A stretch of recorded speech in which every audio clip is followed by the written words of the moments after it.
am Kristen Goodwin. On this episode of the Fox News Rundown, at least 1 million Ukrainians fleeing their homes, seeking refuge in Poland and other Western neighbors, but many Ukrainian soldiers and civilians are keeping up their resistance to Russia's invasion.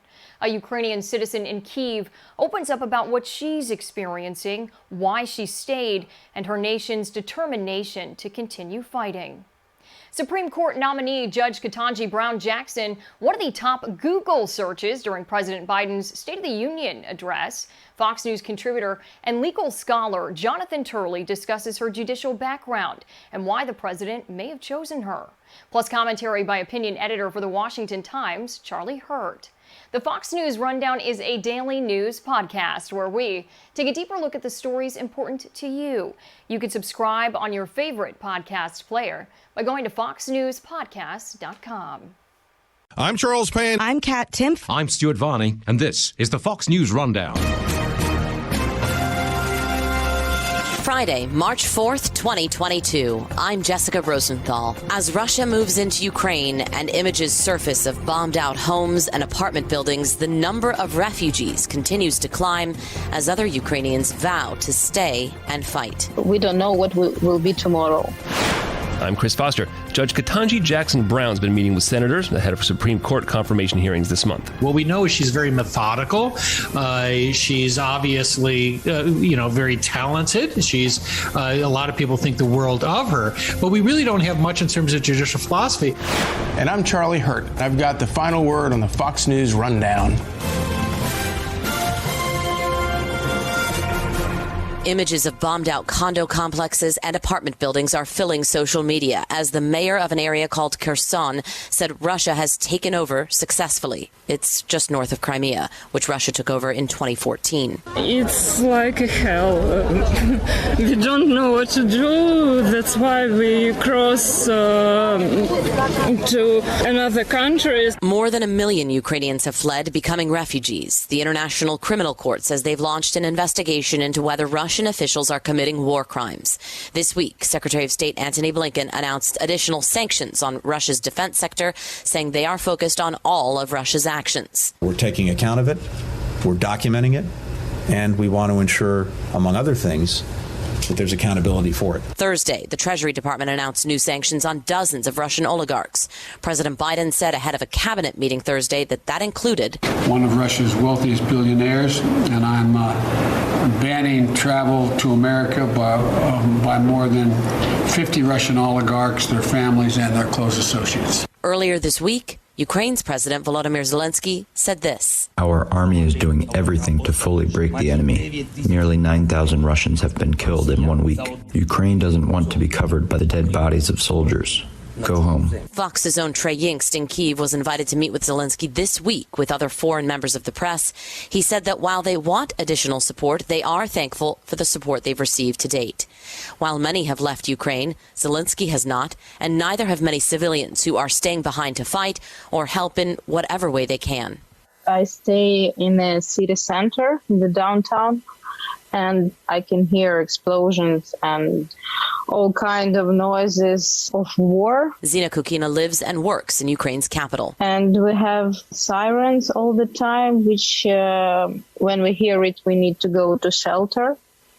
And they warn the population about the danger of the rockets or of the attacks. And in the city center, there were several cases of bombing during the week. And we have the explosions all the time in different parts of the city. And the suburbans are really attacked by the enemy. But we never know where the attack will come. And you said the suburban areas outside of Kyiv are being attacked. Yeah, the suburbans, they suffered most of all. The whole day today, I was trying to get out my friends from those parts of the city because the buildings are ruined. There are a lot of families in shelters who can't get out of them now, and they don't know whom to address and how to get out of those parts of the city because there is no systematic help We have a lot of volunteers and territory defense and troops, but they can't get out of the shelters at the moment. And after bombing, there are a lot of suffered families. So the suburbans suffered most of all for the moment. We saw pictures of like what you were talking about, like condo buildings, apartment buildings that were bombed out, like in Borodianka, I think is one place, and another village called Gorenka, also outside of Kyiv. When you hear the explosions and you see the images of these bombed out buildings, I mean, how worried are you as you sit in Kyiv that the Russians are just coming closer and closer to where you are? It's a very interesting feeling because even though it's been a week since the beginning of the war, but we still can't believe that it's a reality. It's a total mess. I even can't find the words to describe it because none of us previously seen a war by our own eyes. And it's really frightening. I'm sure. Zina, why did you decide to stay in Kyiv? This is the question I'm asked every single day by many people. And the only answer I have is that it's my home. I assume you don't have children. If you had children, would you be leaving? Would your situation be different? Maybe. I think that if I have children, I would think about them firstly. But I have parents who are now in another Ukrainian city, which is also preparing for the attack. And my parents, I was asking them to leave, but they refused. They also stay in their hometown. And I understand that, well, I'm a young person who can live anywhere in Europe or anywhere else in the world. I speak English. I can work anywhere. But for the moment, I understand that I can help here because this is the moment when my people and my country needs the support and help of people. Zina, what are you doing to help? Are you armed right now? Do you have a firearm, a gun? I mean, what are you? No, I don't have an arm. I can tell, for example, for today, since morning, I was contacting with foreign friends and organizations that wants to help Ukraine with humanitarian aid. Then I was arranging the food for our territory defense. And all the things which are done for those who need help, you know, for those who suffered in the suburbans, who need logistics to get out of those places, for those who need to get in some way to the border. So, you know, our people now are very active in helping the state and helping each other in every single problem which appears. Zina, if people did want to leave Kyiv, could they? Is it surrounded by Russian troops? Like, could people drive out or walk out of the city and move west still? As of today, there is only one direction which is free, and people can leave. But, well, today I got a message from my friend who was driving from Kyiv in northern direction. They left by car and they were shot by the tank. And they were shot out by a tank? Yeah, they were shot out, and there were two families, one of which is dead. And the second one is injured, and it's not safe, actually. There is no green corridor for those who leave. And if you leave, it's your responsibility and your risk to take the road and live in your own way. You know one family that was injured and one family that was killed? Yeah, it's the friend of my friends, but today my friend sent me a message about the story that they were trying to leave Kyiv and they got in this trouble. Oh, my God. And, you know, the first day of the conflict, I had to stay at my friend's in the apartment. But then another family invited us. And in the morning, we woke up and it appeared that the building where we had to stay was bombed by the rocket. So the rocket was flying to the airport, but it missed and it flew in a building. So you never know what is the main target. Zina, let me talk to you about the logistics and what's going on the ground. We've heard that Russia has taken over an area called Kherson. I think it's north of the Crimean area. As they move in to take certain parts, obviously this is one sort of large part. How concerned are you when you hear that the Russian army or the Russian troops have taken over more of Ukraine? And how confident are you right now in Ukraine's army and in Ukraine's own military? Well, as we all understand, Russian is even more than 10 times bigger than Ukraine, with all its population and its troops and military capacities. Despite all the weapon which was given to Ukraine from Europe, from all other countries and international organizations, we're still not secure because we understand that the enemy has its goal and it doesn't want to give it up. So we are not secure at all, and we can't even make any forecast because it's unpredictable, actually. We don't know what will be tomorrow. And there is the second round of negotiations, but we still don't know what is the result. And I'm more than confident that there is no actual result of these negotiations for the population. Zina, President Zelensky has asked for more air support and a no-fly zone. It doesn't look like a no-fly zone is happening anytime soon because I guess the thinking is that would drag other countries likely into, direct conflict with Russia. But do you think it will get to that point that Western countries will end up being more engaged in this conflict? Like, what is your sense of the future and other countries participating? I don't think that the countries will engage for 100% because it will mean that it's like a world war if everyone will take part in this conflict. So I think it's a big step for the Western world to be engaged in this conflict in full. It would mean that they take part in the war. Now we have a great support, which it seems to me that it's unprecedented support from the Western world. But anyway, it's not it's still the conflict between Ukraine and Russia.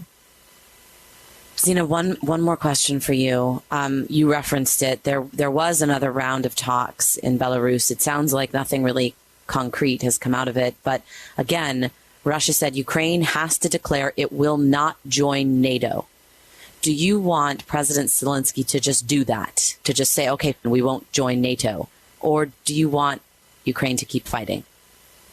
If you ask me on the first day of the confrontation, I would definitely tell you I will beg for all this mess to stop, because it's very frightening when you hear all this bombing outside your street. But now I understand that we don't have any other way than to keep fighting. Because if we accept the Russian conditions, it would mean that we would become the part of this country with this government and with its rules.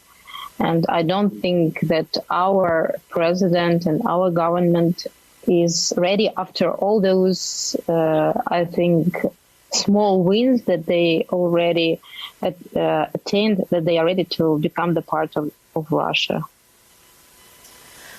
Zina, thank you so much for your time. We are thinking of everybody there, and we just want you to stay safe. Thank you very much. I hope this will end soon, and every one of us will come back to our normal life and to our plans that we had before this nightmare.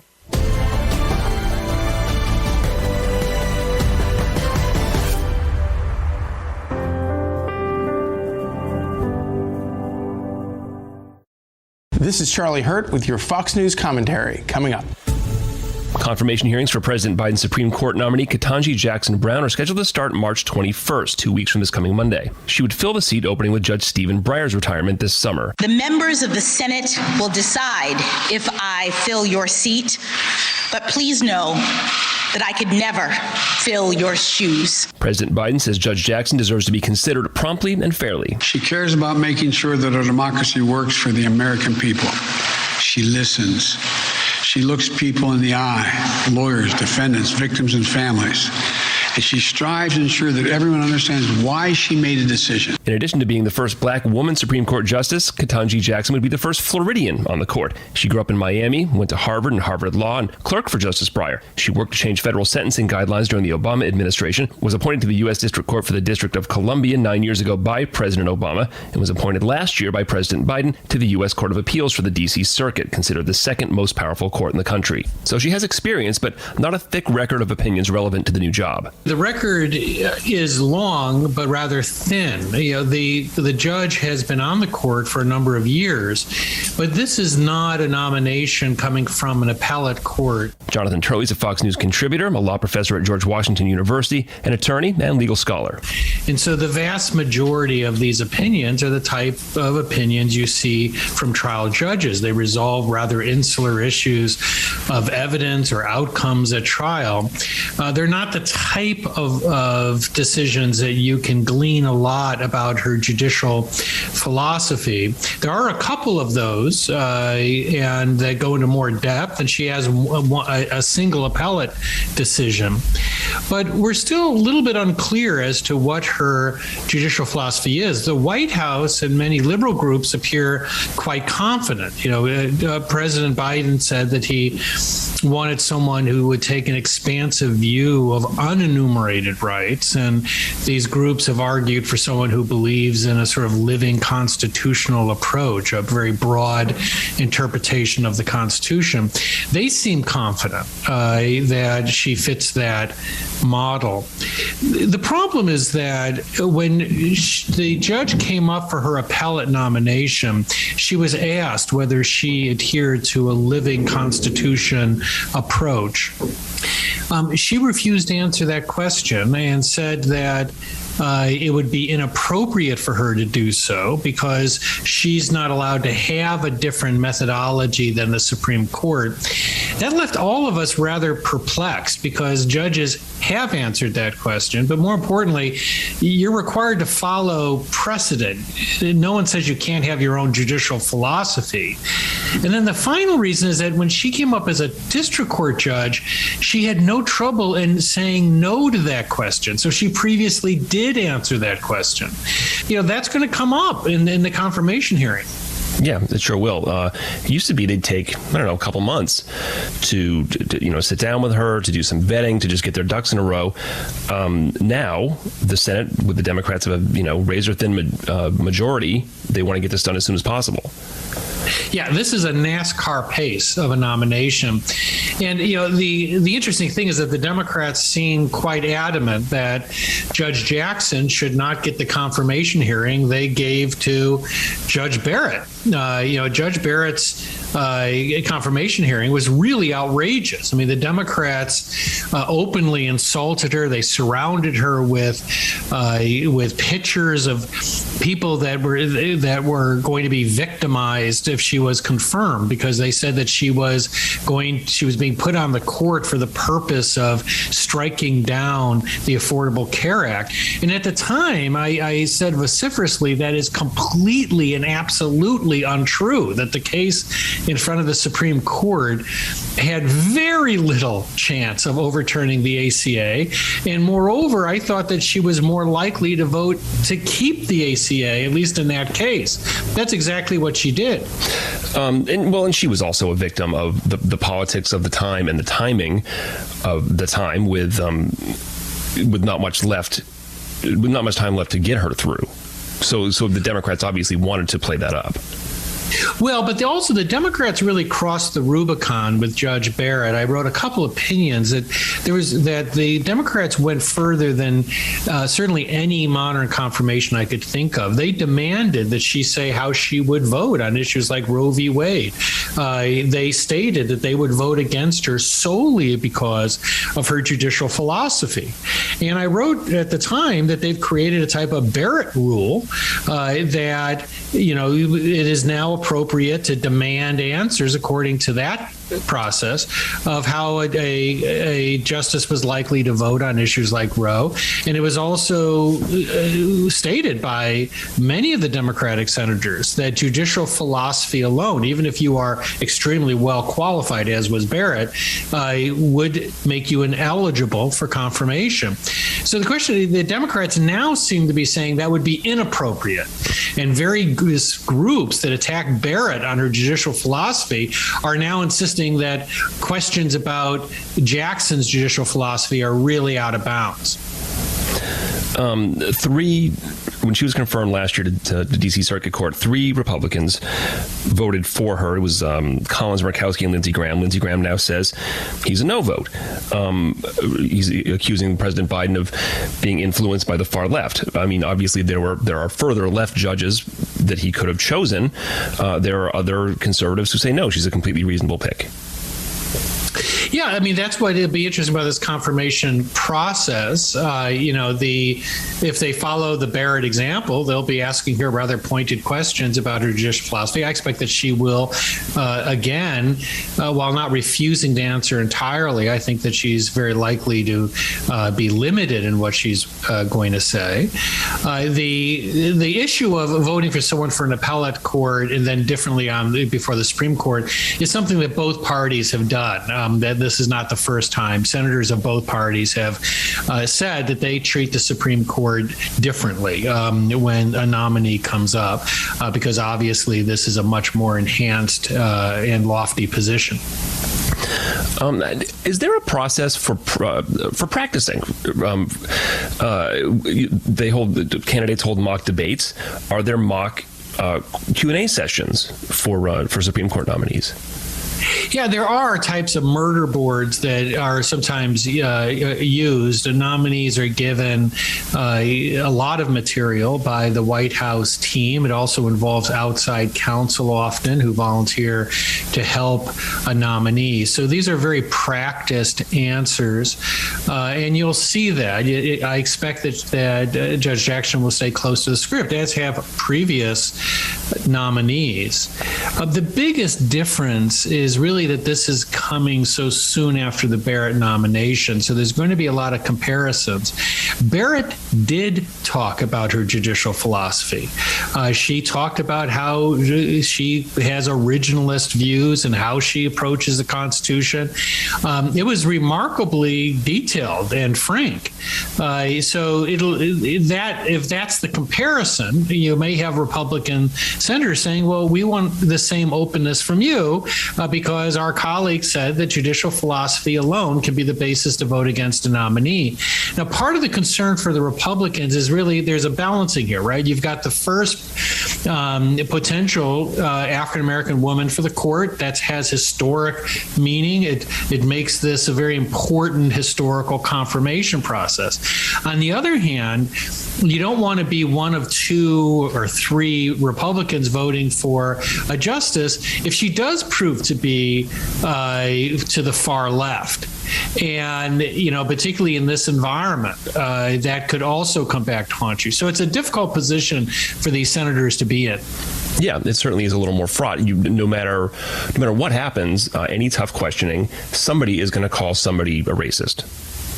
Yeah, that's right. I mean, it's already started, which is really bizarre. I wrote a piece that said, I thought rather uncontroversially, saying that, we have a thin record of actual opinions when it comes to her judicial philosophy. That seems abundantly obvious. She's been a trial judge. She has to follow the precedent of the D.C. Circuit and the precedent of the Supreme Court. So it's not surprising that we don't have a lot of opinions to look at.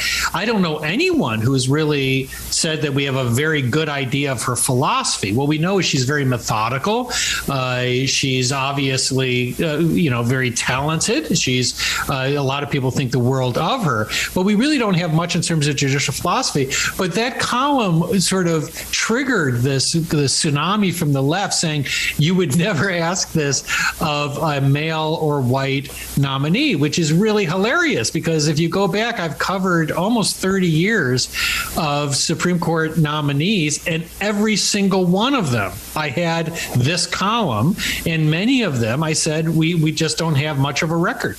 Yeah, and I think it's also, you have a nominee who declined to talk about her judicial philosophy. So it's all rather bizarre, but you're going to see that sort of hair-triggered response that you referred to. Yeah. She would be the second youngest current justice behind Barrett. Barrett's 50. Judge Jackson is 51.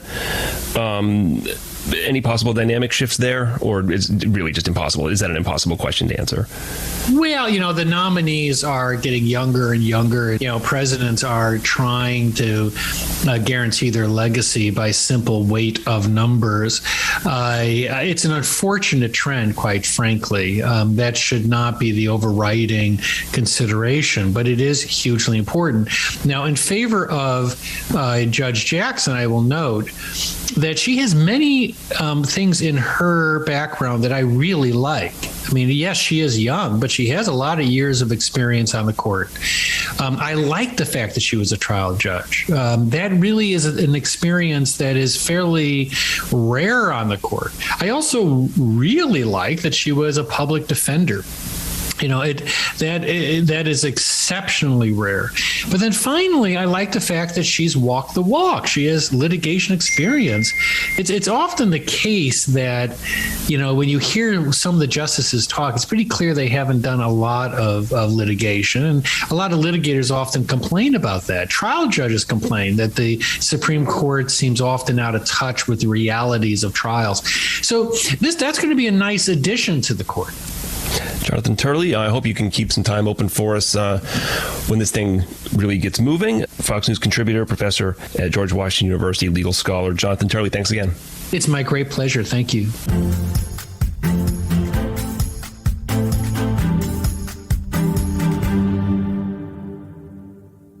From the Fox News Podcasts Network. Subscribe and listen to the Trey Gowdy Podcast. Former federal prosecutor and four-term U.S. Congressman from South Carolina brings you a one-of-a-kind podcast. Subscribe and listen now by going to foxnewspodcasts.com. Rate and review the Fox News Rundown on Apple Podcasts or wherever you listen.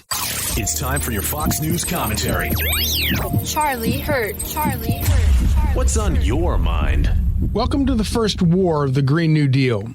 This is what happens when rabid environmental zealots leading our government neuter American energy and independence and hand global power over to rapacious tyrants hell-bent on taking over the world. Since President Biden's first day in office, he has made it his chief goal to weaken the United States to the point that we are now dependent upon Russia for oil, the very lifeblood on which the world still runs. The punishing gas prices you see at the pump today are not an unfortunate consequence, but the very intentional purpose of Mr. Biden's policies. If you rely on the only viable form of transportation in America today, then you deserve to be punished. For true environmental zealots, the Obama administration was a failure. When he came into office in 2008, gas prices were touching $4 a gallon. By the time he left office 8 years later, they were down near $2 a gallon, primarily because of the boom in natural gas technologies. When Mr. Biden got back into the White House, he and the zealots around him were determined not to repeat Mr. Obama's mistakes. They went full jihad on American energy independence. Surprising almost no one, Mr. Biden's dangerous anti-American energy policies led directly to Vladimir Putin's invasion of Ukraine. Mr. Biden's policies not only weakened America, but they also enriched Mr. Putin. And since we are now reliant upon Mr. Putin's oil for daily survival, the U.S. is actually bankrolling the invasion of Ukraine, all in the name of rabid Green New Deal environmentalism. The only person who admitted to being surprised by this tragic turn of events was Mr. Biden's environmental mullah, John Kerry, who also happens to be the only person in Washington dumber than Mr. Biden. As Ukrainians were being slaughtered by Russian troops, Mr. Kerry was alarmed over the invasion for other reasons. It could have a profound negative impact on the climate, obviously, he groaned through a face deadened by too much Botox. You have a war, and obviously you're going to have massive emissions consequences to the war. Just when you thought these people could not get any dumber, the Biden administration dispatched its spokeswoman Jen Psaki to explain things. Oil is the problem, she explained on Sunday, as hundreds of thousands of Ukrainian women and children fled their country of the war she helped enable. We need to look at other ways of having energy in our country, she explained. In other words, more windmills, fairy dust, and unicorn farts. This may be the world's first Green New Deal war, but as long as people like Jen Psaki, John Kerry, and Joe Biden are allowed anywhere near our government, it will not be the last. I'm Charlie Hurt. Thanks for listening. You've been listening to the Fox News Rundown. Stay up to date by subscribing to this podcast at foxnewspodcasts.com. And for up-to-the-minute news, go to foxnews.com. New from the Fox News Podcasts Network. My name is Kennedy, and welcome to my podcast, which will, I humbly say, single-handedly save the world. You're welcome. It's Kennedy Saves the World. Subscribe and listen now by going to foxnewspodcasts.com. Love Fox News? Click the subscribe button to get more of the news and opinion you trust. And click the Fox News Rundown playlist for the latest episodes.